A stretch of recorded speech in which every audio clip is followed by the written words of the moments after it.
بسم اللہ الرحمن الرحیم۔ السلام علیکم۔ پردیسی نیوز میں خوش آمدید۔ آج کی اس ویڈیو میں ہم آپ کے ساتھ اقامے کا کتابچے سے لے کر ڈیجیٹل ہونے تک کا سفر شیئر کریں گے۔ اگر آپ کو ہماری ویڈیوز پسند آتی ہے تو ویڈیو کو لائک کریں، اور اگر آپ نے ابھی تک ہمارا چینل سبسکرائب نہیں کیا تو پردیسی نیوز کو سبسکرائب کر کے گھنٹی کے نشان کے دبائیں تاکہ ہر نئے آنے والی ویڈیو کی نوٹیفیکیشن آپ کو ملتی رہے۔ سعودی عرب میں سال 2005 کے بعد سے سرکاری اداروں میں ڈیجیٹل خدمات کی فراہمی کا باقاعدہ آغاز ہوا، جس میں تیزی سے ترقی ہوئی۔ ڈیجیٹل خدمات سے لوگوں کو کافی سہولیات ہو گئی، جبکہ اس سے قبل تمام معاملات کی انجام دہی کے لیے سرکاری اداروں میں جانا پڑتا تھا، جہاں لمبی قطاروں میں انتظار بھی کرنا پڑتا تھا۔ بعض اوقات غیر ملکی کارکنوں کو ایمرجنسی کی حالت میں خروج عہدہ حاصل کرنے میں بھی مشکل صورتحال کا سامنا کرنا پڑتا تھا۔ روایتی طریقے سے خروج عہدہ کی کارروائی مکمل کرنے کے لیے درخواست فارم بھرنے کے بعد تصاویر چسپاں کی جاتی تھی، بعد ازاں جوازات کے دفتر میں جمع کرنا پڑتا تھا، جہاں مقررہ فیس ادا کرنے کے بعد خروج عہدہ کا اسٹیکر چسپاں کیا جاتا تھا، جبکہ اقامہ کتابچے کی صورت میں ہوا کرتے تھے، جس پر ہر برس تجدید کی اسٹیمپ لگا کرتے تھے۔ کتابچے کی صورت میں اقامہ رکھنا کافی دشوار امر تھا۔ اس کی حفاظت کرنا قدرے مشکل ہوتی تھی۔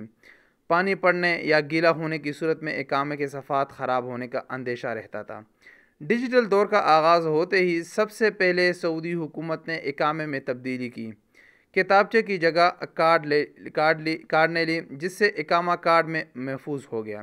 ابتدا میں اقامہ کارڈ ہر برس نیا پرنٹ کرانا پڑتا تھا، بعد ازاں کارڈ کی مدت 5 برس کر دی گئی، جس سے ہر برس کارڈ پرنٹ کرانے کا مرحلہ بھی آسان ہو گیا۔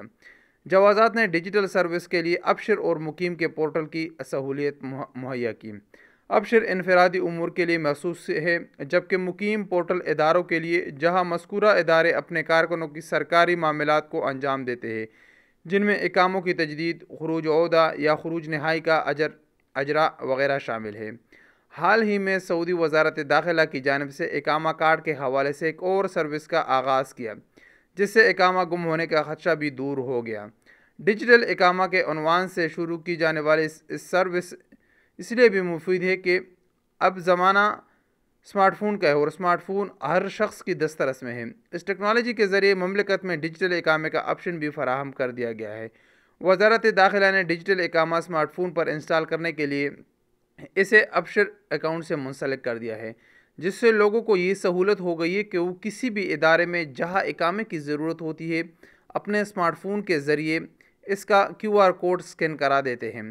ابشر پورٹل کے اکاؤنٹ میں موجود ڈیجیٹل اقامے کے آپشن کو استعمال کرتے ہوئے ہر شخص آسانی سے اپنا اقامہ اسمارٹ فون پر انسٹال کرا سکتا ہے۔ ڈیجیٹل اقامے انسٹال کرنے کے بعد یہ ضروری نہیں کہ اقامہ دکھانے کے لیے آپ کے موبائل میں انٹرنیٹ سروس ہو۔ انٹرنیٹ نہ ہونے کے باوجود بھی ہر شخص انسٹال کیے گئے ڈیجیٹل اقامہ بآسانی دکھا سکتا ہے۔ ڈیجیٹل اقامہ آپشن کھولنے کے لیے موبائل میں ابشر انڈیویجول ایپ پر کلک کریں، اور آف لائن رہتے ہوئے بھی ابشر ایپ کا ہوم پیج کھل جاتا ہے، جس کے آخر میں ڈیجیٹل اقامے کا آپشن موجود ہے، جسے کلک کرنے کے آپ اپنا اقامہ سامنے آ جائے گا۔ تصویر کے ساتھ نام اور دیگر تفصیلات، جن میں اقامہ نمبر، کمپنی کا نام، پیشہ، کمپنی کا رجسٹریشن نمبر اور QR کوڈ، جس کو اسکین کر کے متعلقہ اہلکار تمام معلومات بآسانی حاصل کر سکتے ہیں۔ اس طرح سعودی عرب نے کتابچے والے اقامے سے ڈیجیٹل اقامے تک کا سفر انتہائی تیز رفتاری سے طے کیا، جس طرح ٹیلی کمیونیکیشن کی دنیا میں عام فون سے اسمارٹ فون تک کا سفر کیا۔ اسی تیزی سے محکمہ جوازات نے مثالی ترقی کرتے ہوئے نہ صرف اپنے شہریوں بلکہ مملکت میں رہنے والے غیر ملکیوں کے لیے بھی بے پناہ سہولتیں مہیا کی۔ تو آپ کو کیسا لگا اقامے کا کتابچے سے لے کر ڈیجیٹل ہونے کا سفر؟ اگر آپ کو ویڈیو پسند آئی تو ویڈیو کو لائک کریں، چینل کو سبسکرائب کریں۔ ملیں گے ایک نئی ویڈیو کے ساتھ، تب تک کے لیے اجازت دیجیے۔ السلام علیکم ورحمۃ اللہ وبرکاتہ۔